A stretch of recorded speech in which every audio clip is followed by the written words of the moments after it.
ভুল চিকিৎসায় প্রসূতির কিডনি নষ্টের অভিযোগ চাঞ্চল্য মালদহের রতুয়া থানার একটি নার্সিংহোমে। গত বছরে 19শে আগস্ট পুকুরিয়া থানার হরিপুর গ্রামের বাসিন্দা রেশমিরা খাতুন ওই নার্সিংহোমে সন্তানের জন্ম দেন। শারীরিক অবস্থার অবনতি হলেও হাসপাতাল কর্তৃপক্ষ তাকে গুরুত্ব দেয়নি বলে অভিযোগ। পরবর্তীতে অবস্থা আরও অবনতি হলে তাকে মালদা মেডিকেল কলেজে স্থানান্তরিত করা হয়। সেখান থেকে নিয়ে যাওয়া হয় কলকাতা SSKM হাসপাতালে। সেখানে প্রসূতির দুটি কিডনি নষ্ট হয়েছে বলে চিকিৎসকেরা জানান। চিকিৎসার গাফিলতির অভিযোগ পরিবারের। আরও অভিযোগ, অর্থোপেডিক ডক্টর তাপস কুমার বণিক ওই প্রসূতির অপারেশন করেন এবং অপারেশনের পর সেলাই করেছিলেন নার্সিংহোমের মালিক মোহাম্মদ আনারুল ইসলাম, যিনি কোনো স্বীকৃত চিকিৎসক নন। পুরোটাই ভুল চিকিৎসার গাফিলতির জন্য আমার স্ত্রীর আজকে এই অবস্থা। আমার পেশেন্টের যে ভুল অপারেশন কোনো কিডনি দুটো চলে গেছে, কিডনি দুটো চেঞ্জ করে দেওয়া হোক, আমার যতগুলো খরচ হয়ে গেছে সেগুলো দেওয়া হোক। আর আমি চাই যে নার্সিংহোম বন্ধ হোক এবং ডাক্তারের লাইসেন্স ক্যান্সেল করা হোক। চিকিৎসকের গাফিলতি, ডাকছি, আমাদের কথা কোনো কানেই লাই না।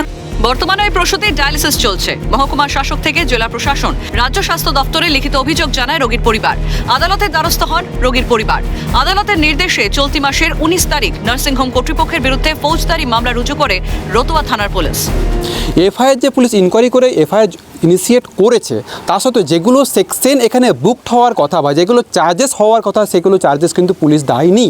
যেই এফআইআরটা হয়েছে ইনকমপ্লিট এফআইআর, তার এগেনস্টে আমরা হয়তো রিভিশনে যাব, অবশ্যই যাব। তো এই যে এখানে ইনভেস্টিগেশনের পার্টটা মনে হয় না পুলিশ দিয়ে আর হবে। আমরা সিবিআইয়ের ইনভেস্টিগেশনের জন্য হয়তো আমরা হাইকোর্টে খুব ইমিডিয়েট যেতে পারি।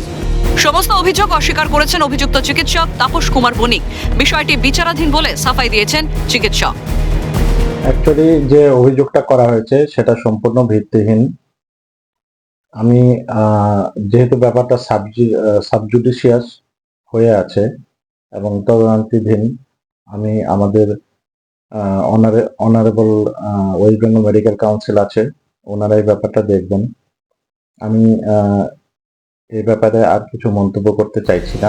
মেডিকেল কাউন্সিল পুরো বিষয়টি জানে। আদালতের নির্দেশে চিকিৎসকের বিরুদ্ধে মামলা রুজু করা হয়েছে। বিষয়টি নিয়ে তদন্ত চলছে বলে জানিয়েছেন জেলার মুখ্য স্বাস্থ্য আধিকারিক সুদীপ্ত ভাদুরী। আমার কাছে যেটুকুনি খবর আছে, ওয়েস্ট বেঙ্গল মেডিকেল কাউন্সিল সেই বিষয়টি নিয়ে জানেন এবং তারা এই বিষয়টি নিয়ে তাদের যে তদন্ত প্রক্রিয়া বা যে প্রক্রিয়া আছে, ডাক্তারদের বিরুদ্ধে কোনো অভিযোগ উঠলে যেভাবে তারা তদন্ত করেন বা স্টেপস নিতে চান, সেই স্টেপসটা তারা অলরেডি দিচ্ছেন, এইটুকুনি আমার কাছে খবর আছে। রাজ্যে স্বাস্থ্যের নামে ব্যবসা চলছে। নার্সিংহোম কর্তৃপক্ষ সহ চিকিৎসকের বিরুদ্ধে কঠোর শাস্তির দাবি জানিয়েছে বিজেপি। তা না হলে বৃহত্তর আন্দোলনের হুঁশিয়ারি। স্বাস্থ্যের নামে কিন্তু এখানে ব্যবসা চলছে। এর সঙ্গে পুরোপুরি স্বাস্থ্য দপ্তর এবং স্বাস্থ্য দপ্তরের আধিকারিকরা যুক্ত আছে। স্বাস্থ্য দপ্তরের মদতে ছাড়া এই ধরনের কাজ হতে পারে না। আমরা দ্রুত এদের বিরুদ্ধে আইনত ব্যবস্থা নিতে বলছি। যদি এই ব্যবস্থা না নেয়, আমরা কিন্তু বৃহত্তর আন্দোলনে নামব।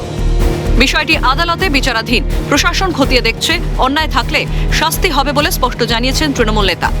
ব্যাপারটা শুনেছি, বাস্তবে যদি এমন ঘটনা হয় অবশ্যই যে নার্সিংহোম কর্তৃপক্ষ আছে তার এগেনস্টে প্রশাসন অ্যাকশন নেবে এবং আমাদের হেলথ ডিপার্টমেন্টের আমাদের যারা ডিস্ট্রিক্ট অ্যাডমিনিস্ট্রেশনে আছেন তাদের নখদর্পণ নিশ্চয় থাকবে। ফের চিকিৎসায় গাফিলতির অভিযোগ। কেন অর্থোপেডিক দিয়ে অপারেশন করা হলো প্রসূতির? ভুল চিকিৎসার দায় নেবে কে? তাহলে সাধারণ মানুষের চিকিৎসার জন্য যাবে কোথায়? তবে কি রাজ্যে পুরোপুরি ভেঙে পড়েছে চিকিৎসা ব্যবস্থা? ভুল চিকিৎসার খেসারত দিতে হচ্ছে সন্তান প্রসব এক মাকে। ভুল চিকিৎসার খেসারত দিতে হচ্ছে সন্তান প্রসব এক মাকে এবং চিকিৎসকের চিকিৎসার গাফিলতির কারণেই তার দুটি কিডনি কিন্তু অকেজো হয়ে পড়ে এবং বর্তমানে তিনি শয্যাশায়ী এবং তার পরিবার যেটা অভিযোগ করছে যে ভুল চিকিৎসা এবং যে কর্তব্যরত চিকিৎসক তার ভুল চিকিৎসার কারণেই কিন্তু এই ঘটনা ঘটেছে। অভিযোগ দায়ের করা হয়েছে প্রশাসনে, কিন্তু তারপরও কোনো পদক্ষেপ হচ্ছে না। তাহলে প্রশ্ন, সাধারণ মানুষ যাবে কোথায়? কোথা থেকে তারা চিকিৎসা নেবে? এই প্রশ্নই কিন্তু উঠছে। মালদা থেকে অভিষেক সাহা, ক্যালকাটা নিউজ।